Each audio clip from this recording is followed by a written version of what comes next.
हमें अगर इस पादाश में मौत को गले लगाना पड़े, मुस्तफा कमाल सबसे आगे होगा, तुमसे आगे। मैं लंदन में बैठकर फोन पे तुमको नहीं बुला रहा, मुस्तफा कमाल अपने बच्चों के साथ तुमसे आगे खड़ा होगा इंशाअल्लाह ताला, इंशाअल्लाह ताला। नहीं जीना, नहीं जीना ऐसी जिंदगी नहीं जीना, नहीं जीना इस गुलामी की जिंदगी।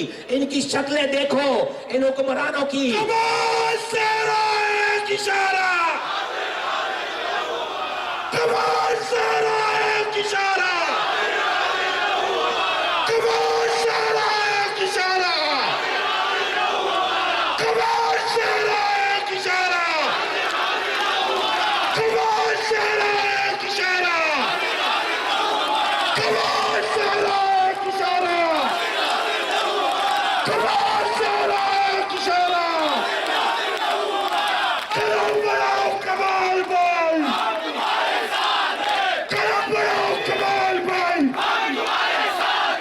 कलम बढ़ाओ कमाल भाई। बस इंशाअल्लाह ताला, इंशाअल्लाह ताला हम अपने बच्चों को हुकूक दिलवा कर इंशाअल्लाह ताला सुकून से इस दुनिया से जाएंगे।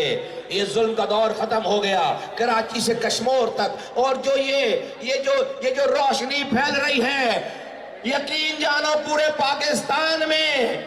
पाकिस्तान में इनकलाब बर्पा होगा। हर गली मोहल्ला, हर गांव, हर जगह के लोग खड़े होंगे इंशाअल्लाह ताला।